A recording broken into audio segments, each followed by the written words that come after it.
Isang malakas na kalabog ng nabasag na pinggan ang pumunit sa marangyang tugtugin ng orkestra. Sinundan iyon ng isang sigaw na puno ng takot. Sa isang iglap, ang bulungan ng mga mayayamang bisita sa hardin ng mansyon ng mga Vergara ay naging isang malakas na pagkakagulo. Lahat ng mga mata ay napako sa iisang direksyon, sa isang maliit na bata na nakahandusay sa damuhan, pilit na hinahabol ang kanyang hininga. Si Luis Vergara, ang kaisa-isang anak ng bilyonaryong si Armando Vergara. Mula sa kanyang kinatatayuan sa gilid, bit-bit ang isang tray ng mga basyong baso ng champagne. Naramdaman ni Mariela Santos ang panlalamig ng kanyang mga kamay. Nabitawan niya ang tray.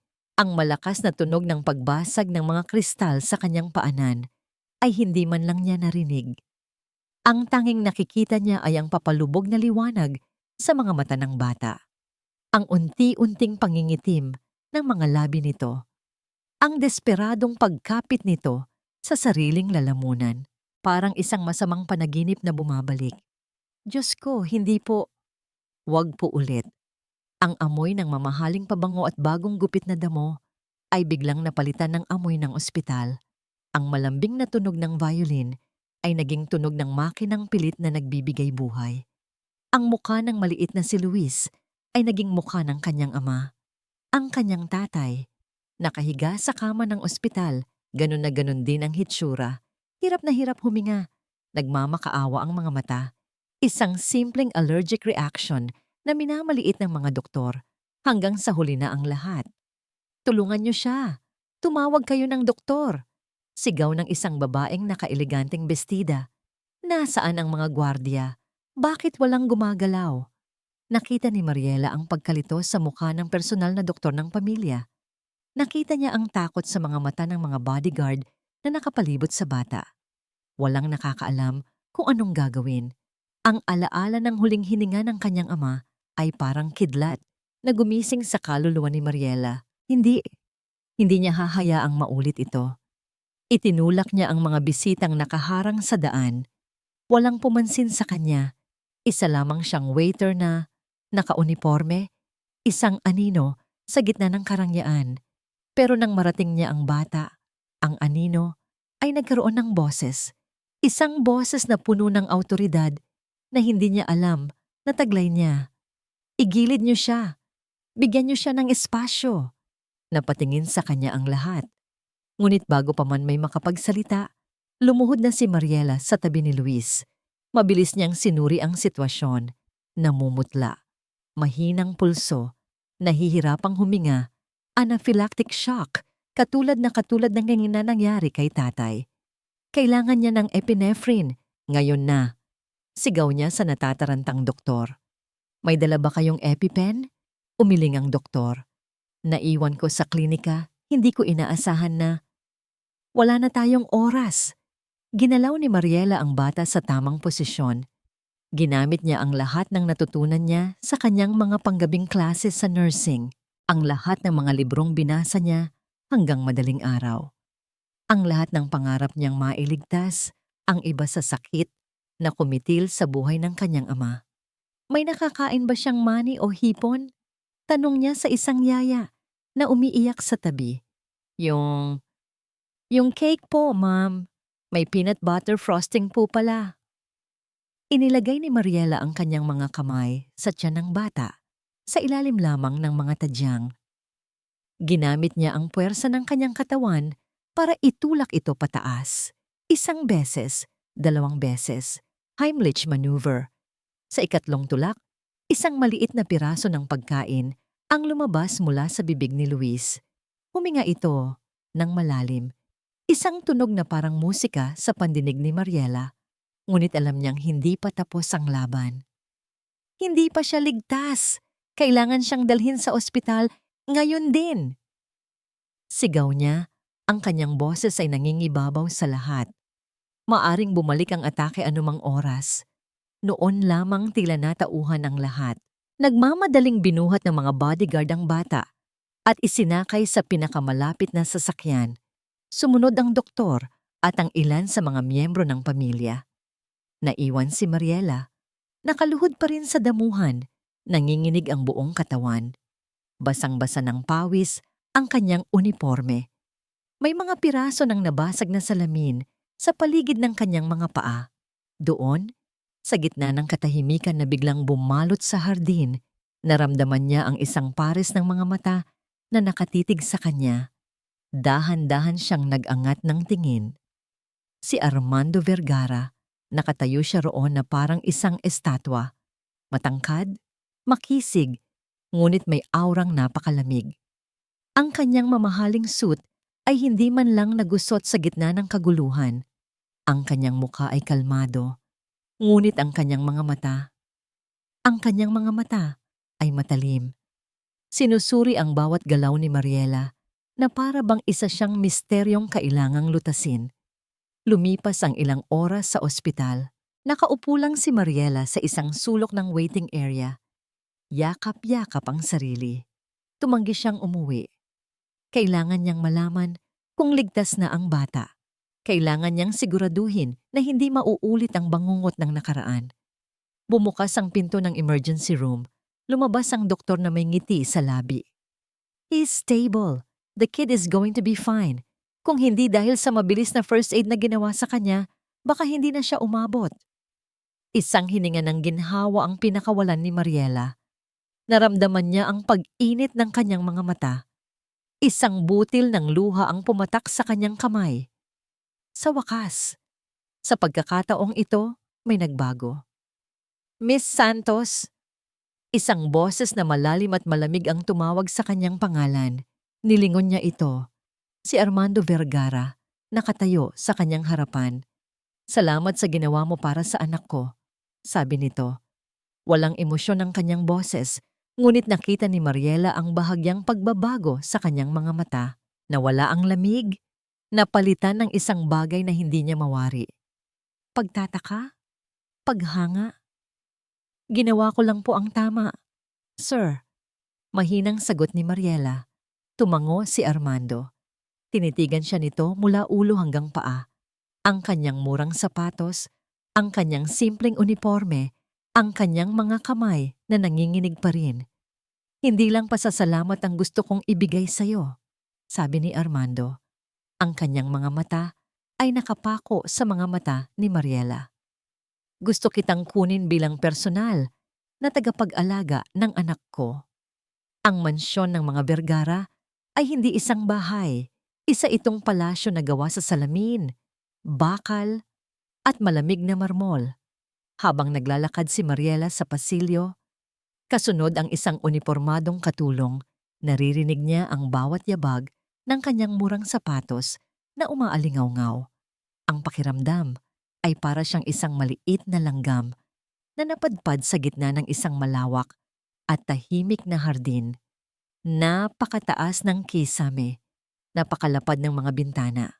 Sa labas, nakikita niya ang isang perpektong swimming pool na walang katao-tao. Para itong isang magandang hawla. Isang ginintuang hawla. "Dito ang silid mo, Miss Santos," sabi ng katulong. Binubuksan ang isang pintuan. Napanganga si Mariela. Ang silid ay mas malaki pa sa buong apartment na tinitirhan niya. May sarili itong banyo at isang maliit na balkonahe na tanawang hardin. Malinis, mabango, ngunit malamig. Walang personal na gamit, walang litrato, walang buhay. "Salamat," mahinang sabi ni Mariela. "Magpahinga ka na raw muna," sabi ni Sir Armando. "Mamayang hapon mo pa sisimulang alagaan si Sir Luis."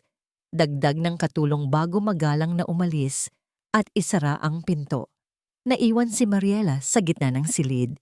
Inilapag niya ang kanyang maliit na bag sa sahig. Naglalaman lang iyon ng ilang pirasong damit, kanyang mga libro sa nursing, at isang kupas na litrato ng kanyang mga magulang. Kinuha niya ang litrato at inilagay sa ibabaw ng maliit na mesa. Sa isang iglap, ang malamig na silid ay nagkaroon ng kaunting init. Huminga siya ng malalim. "Para sa'yo to, Tay. Para sa pangarap natin." Kinahapunan, dinala siya sa silid ni Luis. Ang bata ay nakaupo sa kanyang kama. Yakap-yakap ang isang mamahaling teddy bear. Nang makita siya nito, lalo nitong isinubsob ang mukha sa laruan. Halata ang takot sa mga mata nito. Ngumiti si Mariela ng malambing. Hindi siya lumapit agad. Umupo siya sa sahig. Ngumiti si Mariela ng malambing. Hindi siya lumapit agad.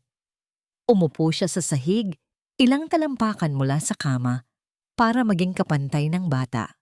Alam mo ba, panimula niya sa mahinahong boses, may kilala akong isang prinsipe. Napakatapang niya. Dahan-dahang sumilip si Luis mula sa likod ng teddy bear. Isang araw, pagpapatuloy ni Mariela, may isang masamang halimaw na bumisita sa kanyang kaharian. Sinubukan nitong takutin ang lahat, pero ang prinsipe, hindi siya nagpatalo. Lumaban siya ng buong tapang.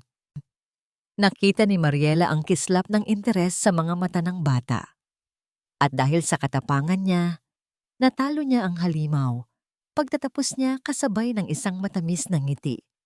Ang pangalan ng prinsipe ay Luis. Dahan-dahang ibinaba ng bata ang teddy bear. Ako yon, tanong nito sa isang maliit na boses. Tumango si Mariela.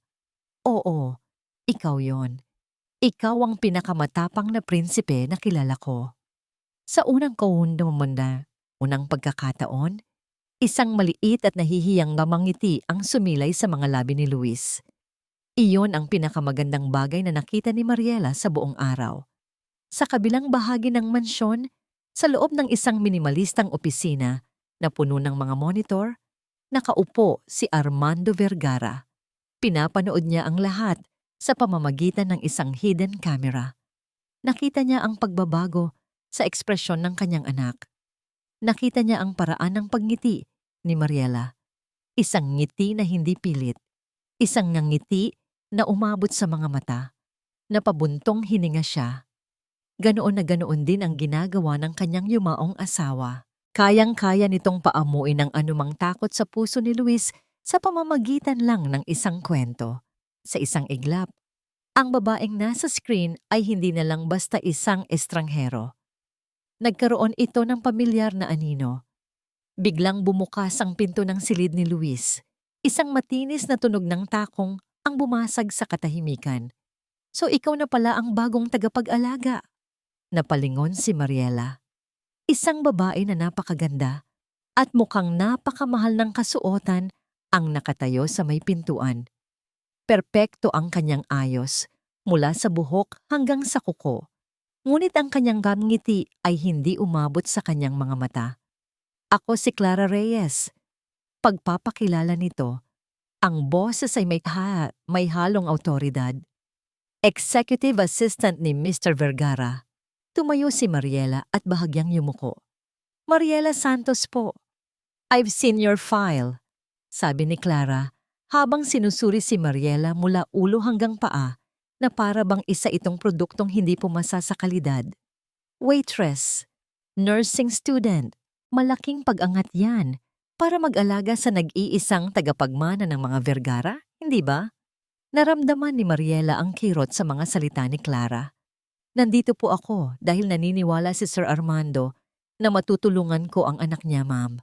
Isang sarkastikong tawa ang kumawala kay Clara. Well, kung nandito ka na rin lang, maging kapaki-pakinabang ka. Ayusin mo ang mga dilata sa pantry. Masyadong magulo para sa panlasa ko. Natigilan si Mariela. Hindi iyon parte ng kanyang trabaho. Ang tungkulin niya ay alagaan si Luis. Naramdaman niya ang panginginit ng kanyang pisngi. Isang halo ng hiya at sama ng loob. Ngunit bago pa siya makasagot, tiningnan niya si Luis na muling napayakap sa kanyang teddy bear, natatakot sa bagong dating. Huminga ng malalim si Mariela. Paumanhin po, Ma'am Clara, sabi niya sa pinakamahinahon ngunit pinakamatatag na boses na kaya niya. Pero ang inuuna ko po ay si Luis. Kinuha po ako ni Sir Armando bilang personal nurse niya. Nagbago ang anyo ng mukha ni Clara. Ang peking ng ngiti ay napalitan ng inis.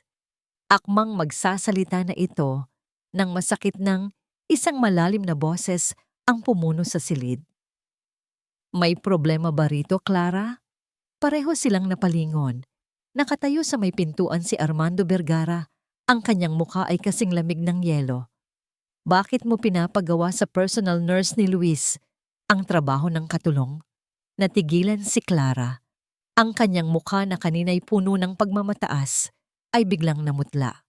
Sir, I was just... Hindi pinansin ni Armando ang kanyang pagdadahilan. Ang mga mata niya ay nakatuon kay Mariela na nakatayong tahimik sa isang tabi. Bakas ang pagkagulat. Pagkatapos ay ibinaling niya ang tingin sa kanyang anak na muling nagtatago sa likod ng bago nitong tagapag-alaga. Sa isang iglap, naintindihan niya ang lahat. "Huwag mo nang uulitin ito, Clara," sabi niya sa boses na mababa ngunit may bigat na parang bakal. "Malinaw ang trabaho ni Miss Santos. Siguraduhin mong hindi mo siya gagambalain." Walang nagawa si Clara kundi tumango at mabilis na umalis. Ang bawat yabag ng kanyang takong ay puno ng kahihiyan at galit. Nang silang tatlo na lang ang naiwan, bumuntong hininga si Armando. "Pasensya ka na sa inasal niya," sabi niya kay Mariela. Hindi niya alam kung bakit siya humihingi ng tawad. Hindi niya iyon ugali. "Okay lang po, sir," sagot ni Mariela. Isang maliit na ngiti ang sumilay sa kanyang mga labi. Isang nangiti ng pasasalamat. At sa hindi maipaliwanag na dahilan, ang ngiting iyon ay nagdulot ng kakaibang pakiramdam sa dibdib ni Armando. Lumipas ang mga araw. Ang mansyon, na dati kasing tahimik ng isang museo, ay unti-unting nagkaroon ng buhay. Ang pinakamalaking pagbabago ay kay Luis. Ang dating laging malungkot at tahimik na bata ay nagbago. Mas madalas na itong ngumiti. Minsan, naririnig na ni Armando ang halakhak nito mula sa kanyang opisina, isang tunog na matagal na niyang hindi naririnig. Isang gabi, umuwi si Armando nang mas maaga kaysa sa dati. Pagpasok niya sa malawak na pasukan, isang hindi pamilyar na amoy ang sumalubong sa kanya. Amoy ng nasusunog na asukal at mantikilya. Sinundan niya ang amoy hanggang sa kusina. At doon, natigilan siya sa kanyang nakita. Ang kanyang malaki at modernong kusina na laging malinis at walang bahid ng dumi ay puno ng kalat. May harina sa sahig, may mga basag na itlog sa isang bowl. At sa gitna ng lahat ng iyon, nakatayo si Mariela at Luis, parehong may mga mantsa ng tsokolate sa mukha. Tumatawa habang hinuhulma ang cookies. "3 tasa ng harina, hindi 2, sabi ni Mariela habang tumatawa. "Pero mas masarap kapag marami," sagot naman ni Luis. Ang kanyang boses ay puno ng kagalakan. Nakatayo lang si Armando sa may pintuan, isang anino na hindi nila napapansin. Pinanood niya sila. Pinanood niya kung nakatayo lang si Armando sa may pintuan, isang anino na hindi nila napapansin. Pinanood niya sila. Pinanood niya kung paanong ang mga kamay ni Mariela ay matiyagang gumagabay sa maliliit na kamay ng kanyang anak. Pinanood niya ang natural na ngiti sa mga labi nito, isang ngiti na hindi kayang bilhin ng pera. Sa isang iglap, hindi na yon ang kusina ng isang bilyonaryo. Naging isa itong ordinaryong kusina, puno ng init, puno ng tawanan, puno ng buhay. Sabay silang napalingon. Ang nangiti ni Luis ay lalong lumawak. "Daddy, nagbe-bake kami." Ang nangiti naman ni Mariela ay biglang naglaho, napalitan ng pagkataranta. "Sir, naku, pasensya na po sa kalat. Gusto lang po kasi ni Luis."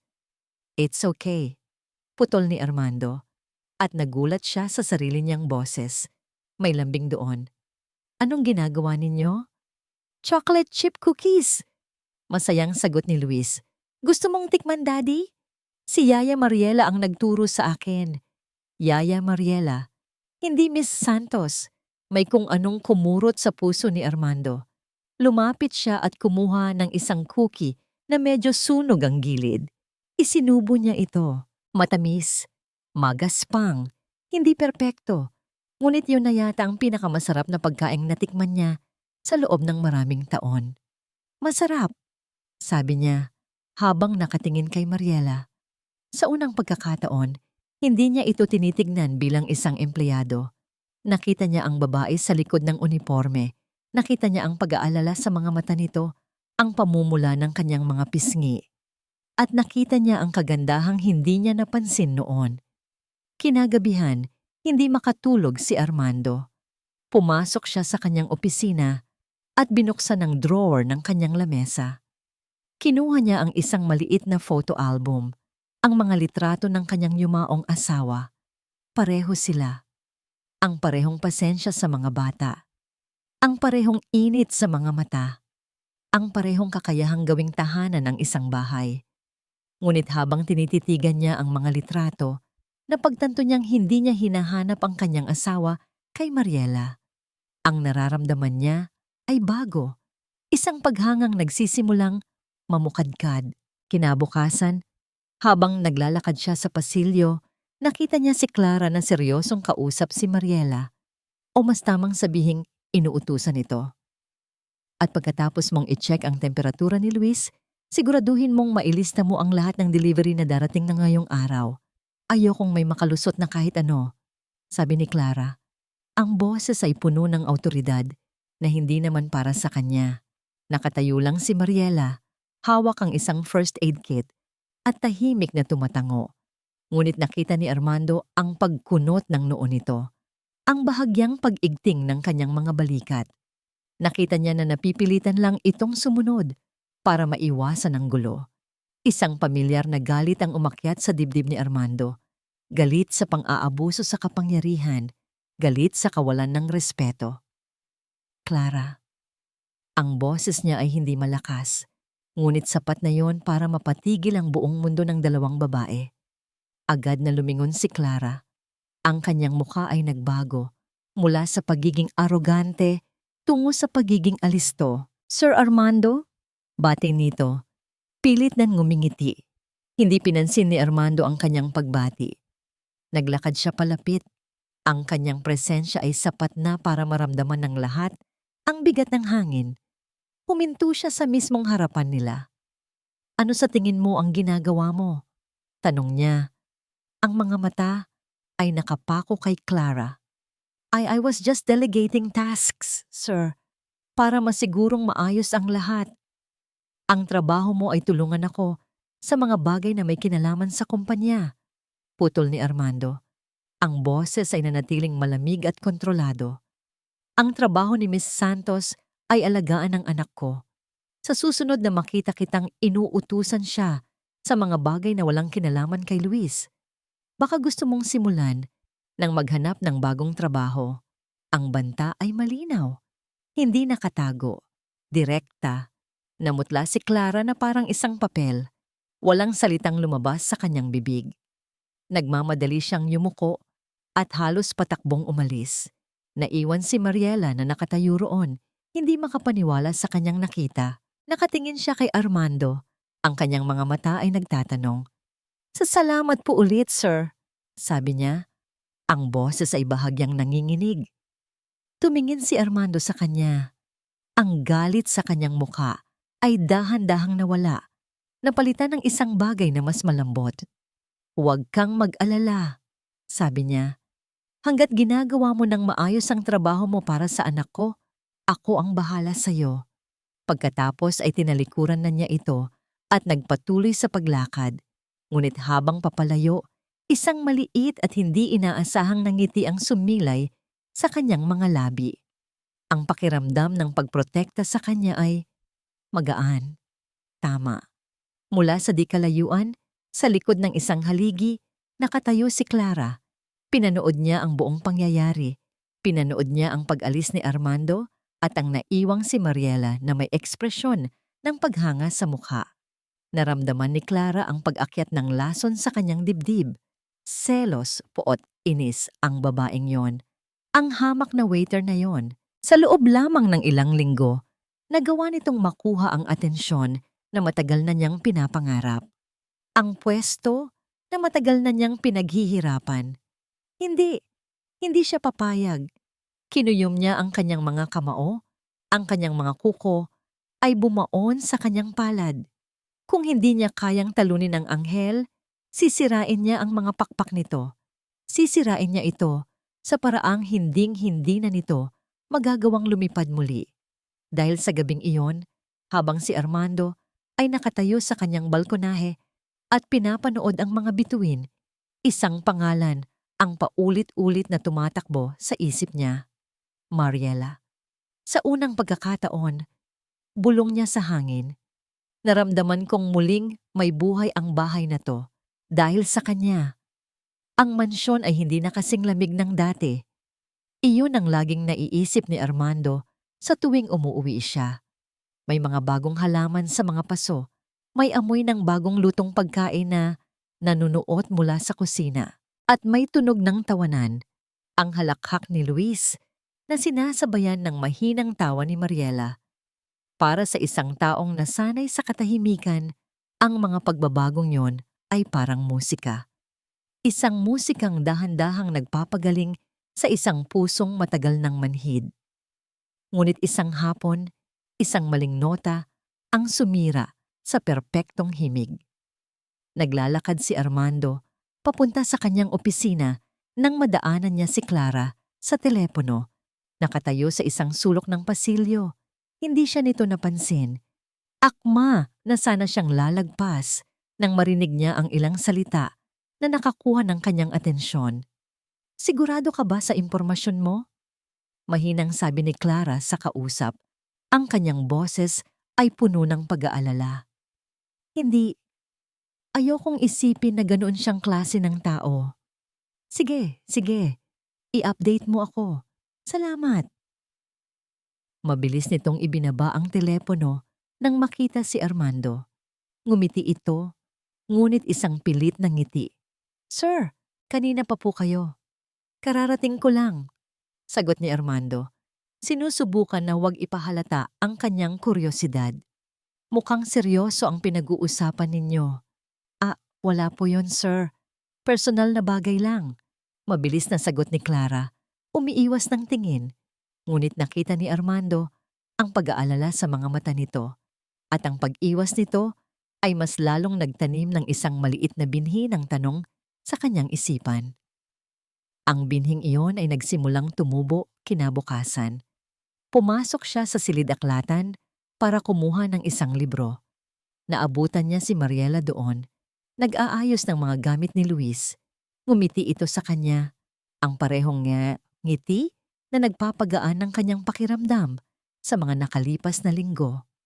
Ngunit ngayon, sa unang pagkakataon, may kasama iyong anino ng pagdududa. Bigla niyang naalala ang isang babae mula sa kanyang nakaraan. Isang babaeng may ganoon ding matamis na ngiti.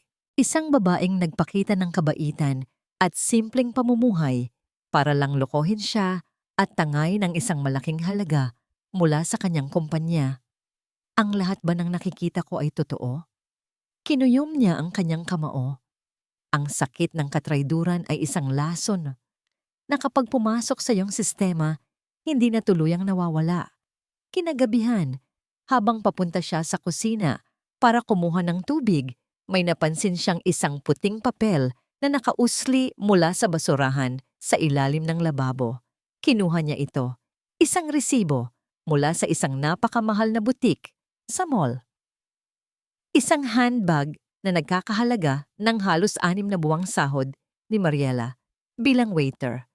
Naramdaman ni Armando ang panlalamig ng kanyang tiyan. Tiningnan niya ang petsa sa resibo. 2 araw pa lang ang nakalipas. Imposible. Saan siya kukuha ng ganoong kalaking pera? Maliban na lang kung ang isiping iyon ay napakadilim, napakasama.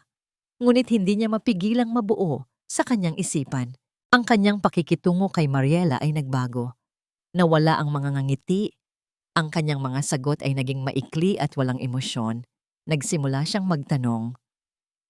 Kumusta ang pamilya mo, Mariela? Tanong niya isang araw habang nagkakape. Malaki ba ang gastusin ninyo? Natigilan si Mariela sa tanong. Katamtaman lang po, sir. Sapat lang. Wala ka bang mga utang, mga bayarin na kailangang asikasuhin? Pagpapatuloy niya, ang kanyang mga mata ay matalim, naghahanap ng anumang senyales ng pagsisinungaling. "Wawala naman po, sir," sagot ni Mariela, bakas ang pagkalito at sakit sa kanyang mukha. "Bakit po ninyo naitanong?" Hindi sumagot si Armando. Ang dating musika sa mansyon ay napalitan ng isang nakabibiminging katahimikan. Naramdaman ni Mariela ang pagbabago. Naramdaman ni Luis ang pagbabago. Ang dating init ay unti-unting nilalamon ng yelo. Isang gabi, pumasok si Clara sa kanyang opisina. May dala itong isang brown na folder. Ang kanyang mukha ay seryoso, puno ng pag-aatubili. "Sir," sabi nito sa mahinang boses, "mayroon po akong dapat ipakita sa inyo." Inilapag nito ang folder sa kanyang lamesa.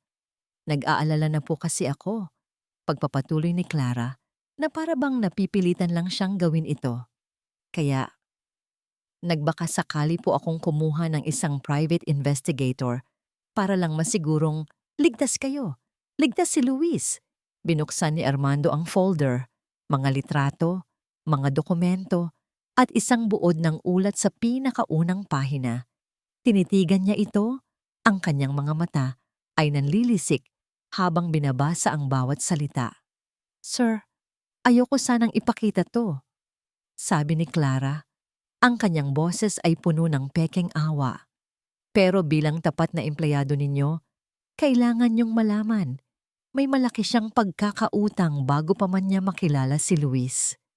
Ang mga sumunod na araw ay parang paglalakad sa ibabaw ng maninipis na bubog. Bawat salita ni Armando ay tila may tinik. Bawat tingin niya ay may bigat na hindi kayang unawain ni Mariela. Ang init na minsang namagitan sa kanila ay biglang nanlamig, at ang tanging nararamdaman na lang ni Mariela ay ang nakabibinging katahimikan. Nasasaktan siya. Araw-araw, tinatanong niya ang sarili kung ano ang nagawa niyang mali. Ngunit sa tuwing titingnan niya si Luis na masayang-masaya sa kanyang piling, pinipilit niyang maging matatag para sa bata. Isang gabi, matapos niyang patulugin si Luis sa pamamagitan ng isang kwento tungkol sa mga bituin, lumabas siya ng silid at nagulat nang makita si Armando na nag-aabang sa pasilyo. Sa unang pagkakataon sa loob ng maraming araw, ang mga mata nito ay hindi malamig. Mayroon doong pagod at kalituhan. "Maglakad tayo sa labas," sabi nito. Hindi isang utos, kundi isang pakiusap. Tumangulang si Mariela, ang kanyang puso ay biglang bumilis. Naglakad sila sa hardin, sa ilalim ng liwanag ng buwan. Ang tanging maririnig lang ay ang tunog ng mga kuliglig at ang yabag ng kanilang mga paa sa damuhan. Ang hangin ay malamig, ngunit para kay Mariela, ang presensya ni Armando sa kanyang tabi ay nagbibigay ng kakaibang init. "Ano ang paborito mong bulaklak?" biglang tanong ni Armando. Bumasag sa katahimikan. Nagulat si Mariela sa tanong. "Sampaguita po," sagot niya. "Simple lang po, pero napakabango. Iyon po ang laging dinadala ni tatay kay nanay dati." Tumango si Armando. Tila iniisip ng malalim ang kanyang sagot. Nagpatuloy sila sa paglalakad. "Ano ang ginagawa mo kapag day off mo?" tanong ulit nito. "Nagbabasa po ng libro," sagot ni Mariela. "O kaya naman po ay umuupo lang sa parke. Pinapanood ang mga taong dumadaan." Huminto si Armando sa paglalakad. Huminto rin si Mariela at hinarap ito. Sa ilalim ng puno ng dama de noche, ang matamis na amoy ng mga bulaklak ay bumalot sa kanila. "Bakit mo gustong maging nurse?" tanong nito. Ang boses ay mas mahina na ngayon, mas personal. Napayoko si Mariela. "Dahil ayoko na pong may maranasang sakit ang ibang tao na katulad ng naranasan ng pamilya ko, sir. Gusto kong tumulong. Gusto kong magligtas ng buhay. Iyon lang po." Isang mahabang katahimikan. Inangat ni Mariela ang kanyang tingin. Nakatitig sa kanya si Armando, at sa liwanag ng buwan, nakita ni Mariela ang lahat sa mga mata nito. Ang pagdududa, ang sakit ng nakaraan, ang isang maliit na bahagi na gustong maniwala. Dahan-dahan, itinaas ni Armando ang kanyang kamay na para bang hahawakan ang kanyang pisngi. Napapikit si Mariela, hinihintay ang kanyang haplos. Ang kanyang puso ay kumakaripas, isang halo ng takot at pananabik. Ngunit ang mga daliri nito ay huminto ilang pulgada lang mula sa kanyang mukha. Naramdaman niya ang init pero hindi ang haplos. Ibinaba rin nito ang kamay. Sana, bulong ni Armando. Ang boses ay parang isang dasal na puno ng pighati. Sana lahat ng nakikita ko sa iyo ay totoo, Mariela. Ang mga salitang yon ay tumusok sa puso ni Mariela.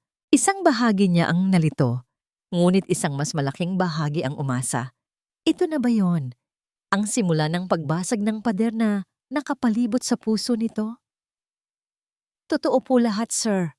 Sagot niya. Ang boses ay puno ng sinseridad. Ito po ako. Tumango si Armando. Pagkatapos ay tumalikod na ito. Gabi na. Magpahinga ka na. Naglakad ito pabalik sa mansyon. Iniwan si Mariela sa ilalim ng puno. Ang puso ay puno ng libu-libong emosyon.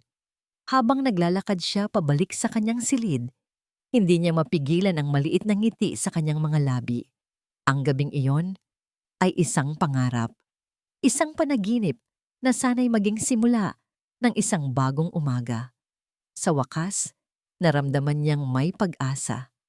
May pag-asa para sa kanila. Puno ng kilig at pag-asa ang kanyang dibdib.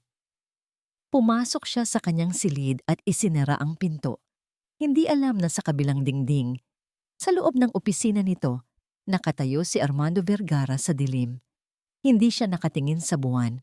Hindi niya naamoy ang dama de noche. Ang mga mata niya ay nakapako sa ibabaw ng kanyang lamesa. Sa isang bukas na brown folder na puno ng mga kasinungalingan, mga litrato, mga pekeng dokumento, ang ulat ng investigador. Dahan-dahan, isinara niya ang folder.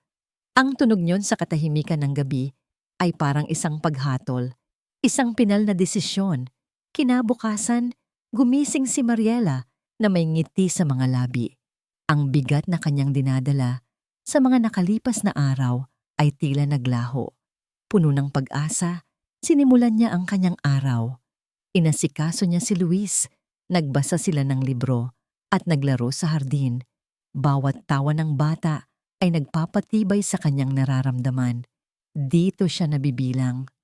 Ito ang pamilyang hindi niya inaasahan, ngunit buong puso niyang tinanggap.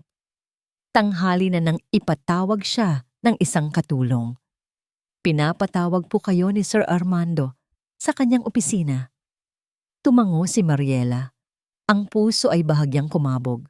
Ito na ba yon? Mag-uusap na ba sila ng masinsinan? Aayusin na ba nila kung ano man ang gusot sa pagitan nila? Puno ng pananabik, tinungo niya ang pasilyo papunta sa opisina. Kumatok siya ng 3 beses bago marinig ang isang malamig na pasok. Pagbukas niya ng pinto, ang lahat ng init at pag-asa sa kanyang dibdib ay biglang naglaho na parang isang kandilang hinipan ng malakas na hangin. Ang Armando Vergara na nakaupo sa likod ng kanyang malaking lamesa ay hindi ang Armando na nakausap niya kagabi sa hardin. Ang mga mata nito ay kasing lamig ng yelo, kasing tigas ng bato. Ang hangin sa loob ng silid ay napakabigat, napakalamig. Umupo ka, sabi nito. Hindi isang pakiusap, kundi isang utos. Naupo si Mariela sa silyang nasa harapan ng lamesa. Ang kanyang mga kamay ay nanginginig sa ibabaw ng kanyang kandungan. Isang brown na folder ang itinulak ni Armando sa ibabaw ng lamesa, papunta sa direksyon niya. Gumawa yon ng isang mahinang tunog, ngunit para kay Mariela, iyon ay kasing lakas ng isang putok ng baril. Ano yan? Tanong niya sa nanginginig na boses. Buksan mo, sabi ni Armando. Nanginginig ang mga kamay ni Mariela habang binubuksan ang folder. Ang kanyang mga mata ay nanlaki sa kanyang nakita. Mga litrato niya nakuha nang hindi niya alam. Mga dokumento tungkol sa utang ng kanyang ama sa ospital noon. Isang utang na matagal na niyang nabayaran sa pamamagitan ng pagtatrabaho sa umaga at pag-aaral sa gabi. Lahat ay pinalabas na bago at kasalukuyan. Hindi ko maintindihan. Bulong niya, ang kanyang puso ay nagsisimula ng durugin. Huwag ka nang magpanggap, Mariela, sabi ni Armando. Ang bawat salita ay puno ng lason. Magaling. Aaminin ko, napakagaling mo. Ang pagligtas mo kay Luis, ang iyong mga ngiti, ang iyong mga kwento, lahat ba yun ay parte ng plano mo? Plano? Anong plano ang sinasabi niyo, sir? Umiiyak na tanong ni Mariela. Ang plano para makuha ang tiwala ko. Ang plano para makapasok sa pamilya ko. At sa huli, ang plano para makuha ang pera ko. Sigaw ni Armando. Tumayo ito at idinuro siya. Biglang bumukas ang pinto. Pumasok si Clara. Ang kanyang muka ay puno ng pekeng pag-aalala. Sir, naririnig ko po ang sigawan ninyo. Mabutit nandito ka, Clara, sabi ni Armando. Hindi inaalis ang masamang tingin kay Mariela. Para masaksihan mo ang pagtatapos ng palabas ng babaeng ito. Tumingin si Clara kay Mariela na may awa sa mga mata, ngunit may ngiting tagumpay sa kanyang mga labi. Sir, baka may mas malalim pang dahilan. May mga narinig din ako, isang sikreto raw sa nakaraan niya na mas malala pa rito. Sikreto. Ang salitang yon ay parang isang punyal na tumusok ng diretso sa puso ni Mariela. Ang sikreto niya. Ang sikretong itinatago niya sa lahat. Ang gabi ng kanyang kahinaan, ang desisyon na ginawa niya para sa kanyang ama. Ang pagiging isang surrogate mother. Alam ba nila? Ito ba ang katapusan niya? Ang takot na yon ay bumalot sa kanyang buong pagkatao. Naparalisa siya. Wala siyang masabi. Walang salitang lumabas sa kanyang bibig para ipagtanggol ang sarili. Ang tanging nagawa lang niya ay umiling, habang ang mga luha ay walang tigil na dumadaloy sa kanyang mga pisngi. Ang kanyang pananahimik para kay Armando ay isang pag-amin. Magkano? Tanong ni Armando. Ang boses ay kalmado na ngayon, ngunit mas masakit, mas nakamamatay. Sabihin mo sa akin, magkano ang halaga mo para tigilan mo na ang pamilya ko? Ang tanong na yon ang tuluyang pumatay sa kung anuman ang natitirang pag-asa sa puso ni Mariela. Ang sakit ay napakabigat, napakatindi, na hindi na niya maramdaman. Manhid na siya. Kinuha ni Armando ang kanyang wallet at kumuha ng isang makapal na bungkos ng pera mula rito. Inilapag niya ito sa lamesa, sa ibabaw ng mga kasinungalingan sa loob ng folder. Ang tunog ng pera ay isang insulto, isang sampal sa kanyang pagkatao. Kunin mo to at umalis ka na, sabi ni Armando. Ang kanyang mga mata ay wala ng kahit anong emosyon. Huwag na huwag ka nang magpapakita pa sa akin o sa anak ko. Nakatitig lang si Mariela sa pera. Pagkatapos ay dahan-dahan niyang inangat ang kanyang tingin kay Armando. Nakita niya ang lalaking nagbigay sa kanya ng pag-asa kagabi, ang lalaking pinangarap niya. At nakita niya kung paano ito naglaho, napalitan ng isang halimaw na hindi niya kilala. Hindi kinuha ni Mariela ang pera. Hindi rin siya nagsalita. Dahan-dahan siyang tumayo mula sa silya, ang kanyang mga binti ay nanginginig na parang dahon. Bawat galaw niya ay mabigat, na parabang ang hangin sa silid ay naging isang malapot na putik na pilit humihila sa kanya pababa. Tinalikuran niya ang pera. Tinalikuran niya si Clara na nakangiting tagumpay. At tinalikuran niya si Armando, ang lalaking sumira sa kanyang puso, sa paraang hinding-hindi na mabubuo pa. Naglakad siya palabas ng opisina. Ang bawat hakbang ay isang pagdurusa. Hindi siya lumingon. Kung lilingon siya, baka tuluyan na siyang bumagsak. Habang naglalakad siya sa pasilyo, ang bawat sulok ng mansyon ay tila nangungutya sa kanya. Ang mga mamahaling florera, ang mga painting sa dingding, ang malalambot na karpet, lahat ay mga saksi sa kanyang kahihiyan. Ang dating ginintuang hawla ay isa na ngayong madilim na piitan. Pumasok siya sa kanyang silid. Walang iyak, walang hikbi. Tuyo na ang kanyang mga luha. Ang natitira na lang ay isang malawak at malamig na kawalan sa kanyang dibdib. Kinuha niya ang kanyang maliit na bag at sinimulang ilagay ang iilang damit na dinala niya.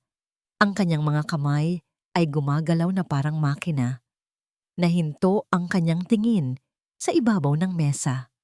Ang kupas na litrato ng kanyang mga magulang. Kinuha niya ito at niyakap ng mahigpit. Tay, Nay, pigo po ako. Isinara niya ang kanyang bag. Bago siya umalis, may isang huling bagay siyang kailangang gawin. Dahan-dahan, binuksan niya ang pinto ng silid ni Luis. Ang bata ay mahimbing na natutulog. Yakap-yakap ang teddy bear na madalas nilang paglaruan. Ang kanyang mukha ay payapa, walang kamalay-malay, sa bagyong sumira sa mundo ng kanyang yaya Mariela. Lumapit si Mariela, lumuhod siya sa tabi ng kama. Pinagmasdan niya ang bawat detalye ng mukha ng bata, ang mahahabang pilik mata, ang maliit na ilong, ang mga labing bahagyang nakaawang. Ang batang ito, ang batang tinuring niyang isang biyaya. Ang batang nagbigay sa kanya ng panibagong pag-asa. Isang huling luha ang pumatak mula sa kanyang mata at tumulo sa kumot. Dahan-dahan niyang inilapit ang kanyang labi at hinalikan ang noo ni Luis. Isang halik ng pamamaalam. Paalam, munting prinsipe. Bulong niya, ang kanyang boses ay basag. Sana lumaki kang mabuting tao. Tumayo siya at tahimik na lumabas ng silid, isinasara ang pinto, at ang kabanata ng kanyang buhay nang dahan-dahan. Naglakad siya pabalik sa pasilyo. Dumaan siya sa tapat ng opisina ni Armando. Bukas ng bahagya ang pinto. Hindi niya sinilip. Sa halip, kinuha niya ang susi ng kanyang silid mula sa kanyang bulsa at maingat na inilagay sa isang maliit na mesa sa labas ng pinto. Katabi nito, nakita niya ang isang tray na may kape. Malamang ay para kay Armando. Ang susi ay simbolo ng kanyang pag-aari sa lugar na ito. Sa pag-iwan niya rito, isinusuko na niya ang lahat. Nagpatuloy siya sa paglakad, pababa ng hagdanan, palabas ng malaking pinto. Walang pumigil sa kanya. Walang nagtanong. Isa na naman siyang anino na walang muka, katulad noong una siyang dumating. Nang makalabas siya sa malaking gate ng mansyon, doon nagsimulang pumatak ang ulan. Una, mahina. Pagkatapos ay lumakas, na para bang nakikidalamhati ang langit sa kanya. Hindi siya nag-abala na sumilong. Hinayaan niyang basain ng ulan ang kanyang mukha para itago ang mga luhang muling nagsimulang dumaloy. Mula sa bintana sa ikalawang palapag, nakatayo si Clara. Pinanood niya ang papalayong anyo ni Mariela na dahan-dahang nilalamon ng dilim at ng malakas na ulan. Isang ngiti ng perpektong tagumpay ang sumilay sa kanyang mga labi. Sa wakas, naalis na ang balakid. Ang daan para sa kanya ay malinis na. Naglakad si Mariela ng walang direksyon hanggang sa makarating siya sa isang waiting shed. Umupo siya sa malamig na sementong upuan.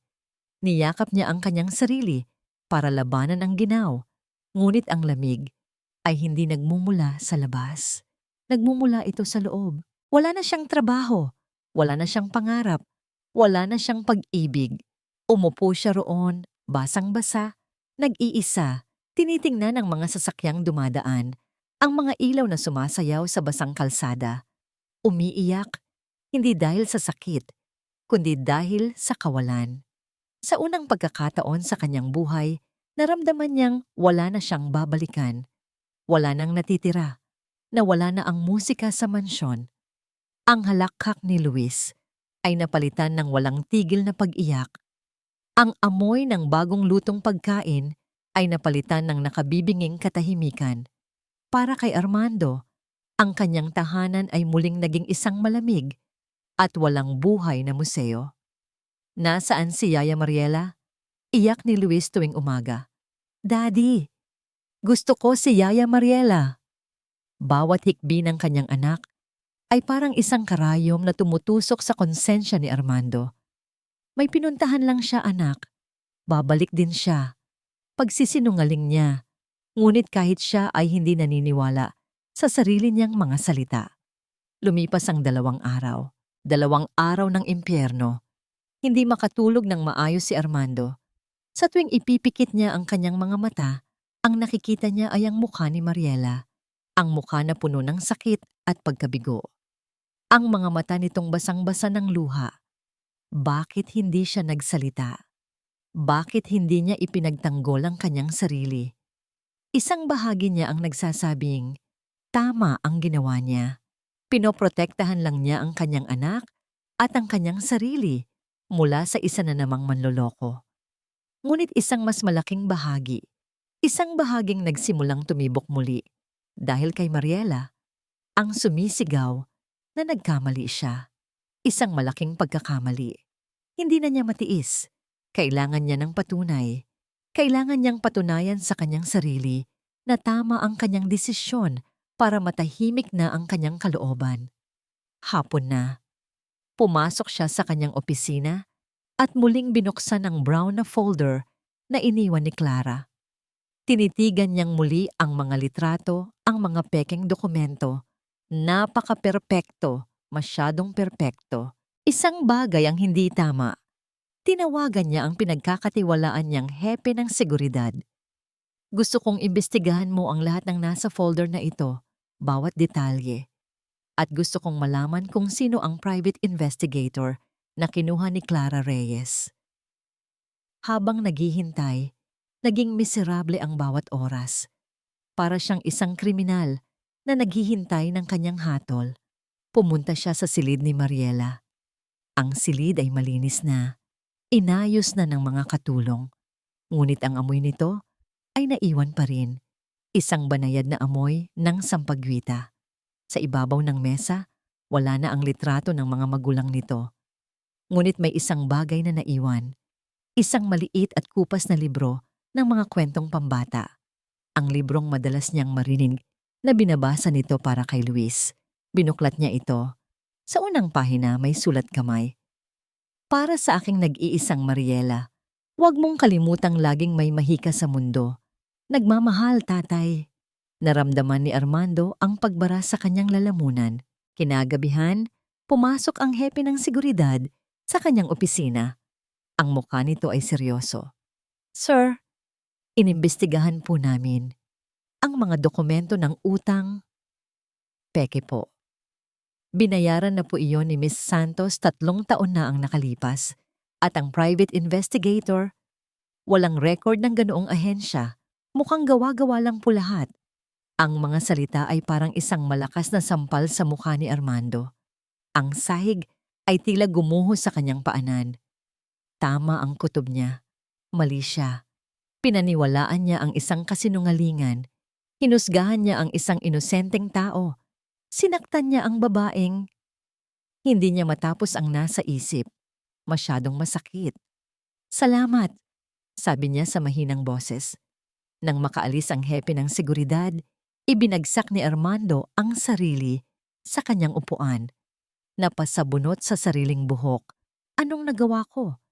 Ngunit may isang tanong pa. Ang sikretong sinabi ni Clara. Kung kasinungalingan ang lahat, ano ang sikretong yon? Kailangan niyang malaman. Kailangan niyang malaman ang lahat para maintindihan kung bakit hindi ito nagsalita. May isang lugar na alam niyang maaaring may sagot. Isang lugar na matagal na niyang hindi binubuksan. Lumuhod siya sa harap ng isang malaking painting sa kanyang opisina. Inalis niya ito sa pagkakasabit at sa likod niyon ay isang bakal na pinto. Isang safe. Ipinasok niya ang kombinasyon. Bumukas ito. Sa loob ay mga alahas ng kanyang yumaong asawa, mga papeles ng negosyo, at isang maliit na kahon. Ang kahon na iyon. Kinuha niya ito. Ito ang kahon ng mga pinakatatagong lihim ng kanyang asawa. Bago ito mamatay, sinabi nito sa kanya, buksan mo lang ito kapag dumating ang panahong kailangan mong alalahanin kung paano magmahal ng totoo. Nanginginig ang mga kamay ni Armando habang binubuksan ang kahon. Sa loob, may mga sulat, mga tuyong bulaklak, at isang makapal na selyadong sobre. Binuksan niya ang sobre. Sa loob ay isang legal na dokumento, isang kontrata, surrogacy agreement.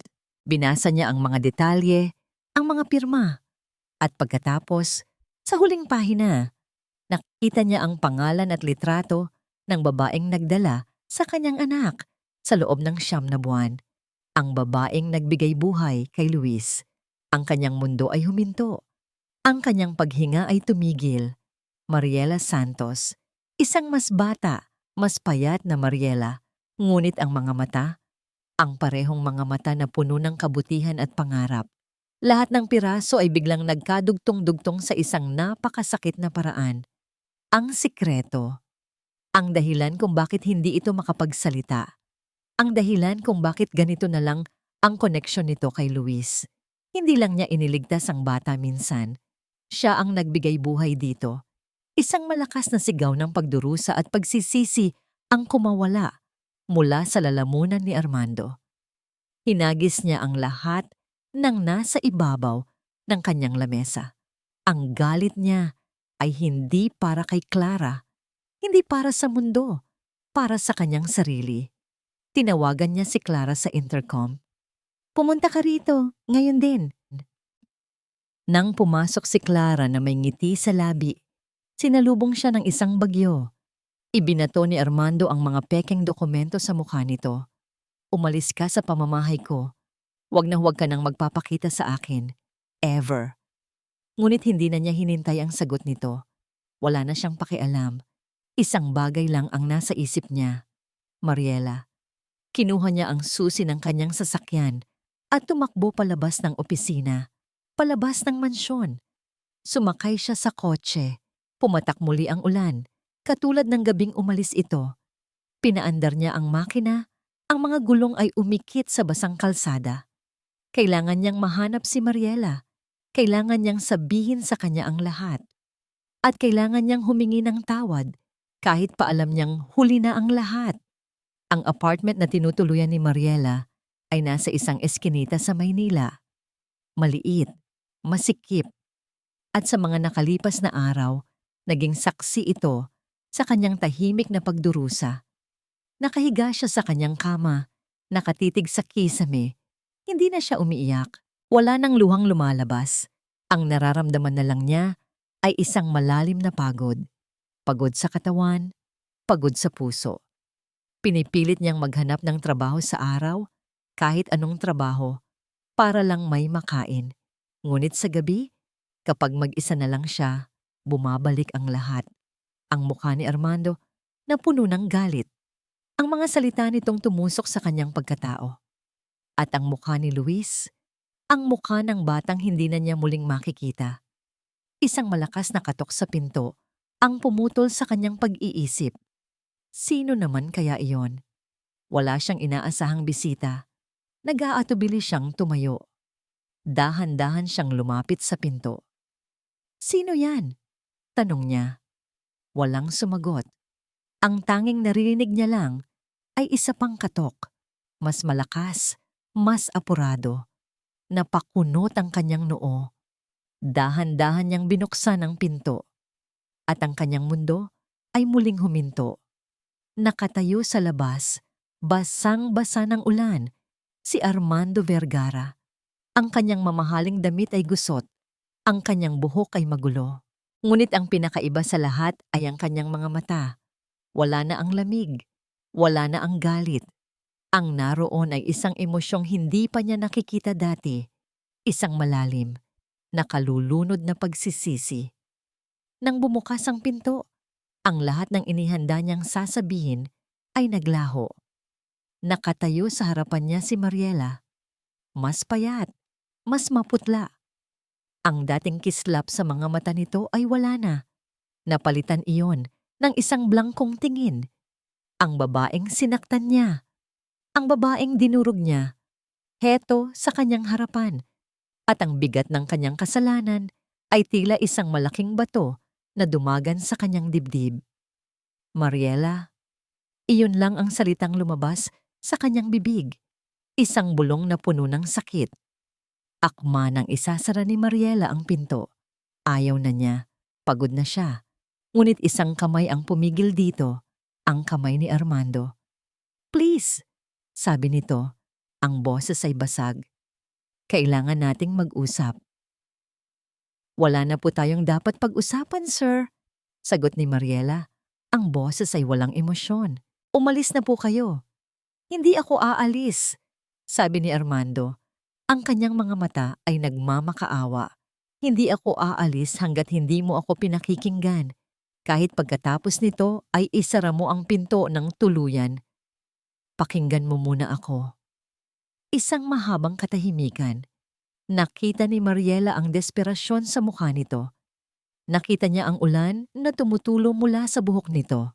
At sa huli, dahil sa pagod o sa isang maliit na bahagi ng kanyang pusong hindi pa tuluyang namamatay, bumuntong hininga siya at binuksan ng maluwag ang pinto. Pumasok si Armando sa maliit na silid. Agad niyang naramdaman ang kaibahan nito sa kanyang mansyon. Simple, masikip, ngunit may init. May isang litrato sa ibabaw ng mesa, ang litrato na nakita na niya dati sa silid nito sa mansyon. Hindi siya umupo. Tumayo lang siya sa gitna. Kaharap si Mariela. "Mali ako," panimula niya. Ang kanyang boses ay puno ng pagsisisi. "Lahat ng sinabi ko sa'yo, lahat ng ibinintang ko sa'yo, mali ako. Naging bulag ako dahil sa sarili kong nakaraan. Hinayaan kong lamunin ng pagdududa ang katotohanan. At sinaktan kita sa paraang hinding-hindi mapapatawad." Hindi umimik si Mariela. Nakatayo lang siya roon, nakikinig. Ang kanyang mukha ay isang blangkong maskara. "Nalaman ko na ang lahat."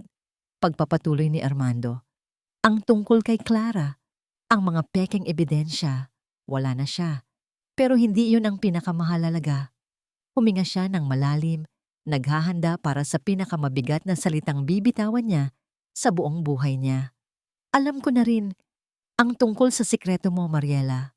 Sa isang iglap, ang maskara sa mukha ni Mariela ay nabasag. Ang takot at sakit ay muling lumitaw sa kanyang mga mata. Napahakbang siya paatras. "Hindi ko alam," mabilis na sabi ni Armando. Itinaas ang kanyang mga kamay na para bang sumusuko. "Sumusumpa ako. Hindi ko alam. Ang asawa ko, itinago niya ito sa akin. Itinago niya ito sa lahat. Ang tanging alam ko lang ay hindi siya maaaring magkaanak. Ang surrogacy, iyon ang paraan niya para buuin ang pamilya namin nang hindi ako nasasaktan." Lumapit siya ng dahan-dahan.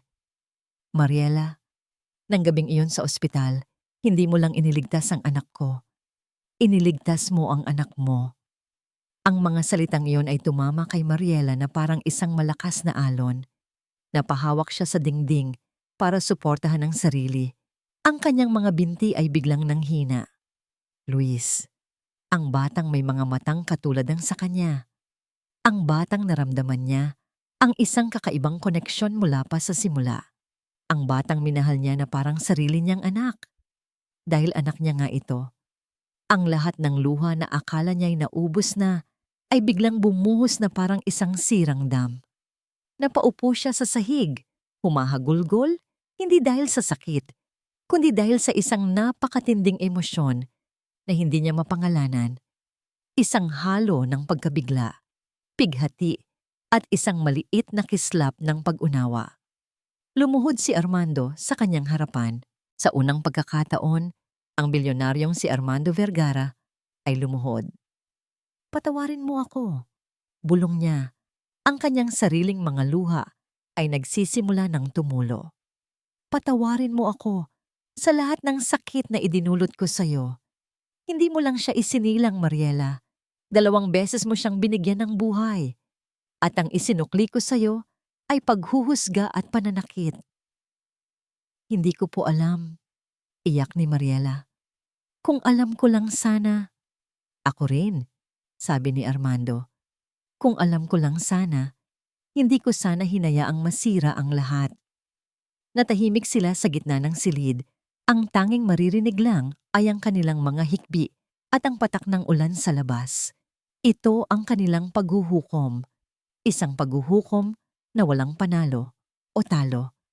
Tanging dalawang sirang puso na naghahanap ng kapatawaran. Pagkaraan ng ilang sandali, unang nagsalita si Armando. "Bumalik ka na sa amin, Mariela." Pakiusap niya. Hindi bilang yaya, hindi bilang nurse. Tumingin siya ng diretso sa mga mata nito. "Bumalik ka bilang ina ni Luis. I deserve nothing. Pero ang anak natin, he deserves his mother. Kailangan ka niya." Tumingin si Mariela kay Armando. Nakita niya ang sinseridad, nakita niya ang pagbabago, at sa kaibuturan ng kanyang puso, sa kabila ng lahat ng sakit, naramdaman niya ang isang bagay na matagal na niyang hinahanap. Isang pamilyang hindi perpekto, isang pamilyang binuo mula sa mga kasinungalingan at sakit. Ngunit isang pamilyang may pagkakataong maghilom. Dahan-dahan, tumango si Mariela. Hindi iyon isang pagpapatawad na madali. Marami pang sugat na kailangang gamutin. Marami pang tiwalang kailangang buuin muli. Ngunit ang pagtangong iyon ay isang simula. Isang simula ng paghilom. Isang simula ng pagbuo ng isang tahanan, hindi mula sa karangyaan, kundi mula sa mga piraso ng dalawang pusong natutong magpatawad at magmahal muli. Isang pamilyang isinilang mula sa sakripisyo, sinubok ng pagdududa, at sa huli, pinagbuklod ng isang pag-ibig na itinakda ng tadhana.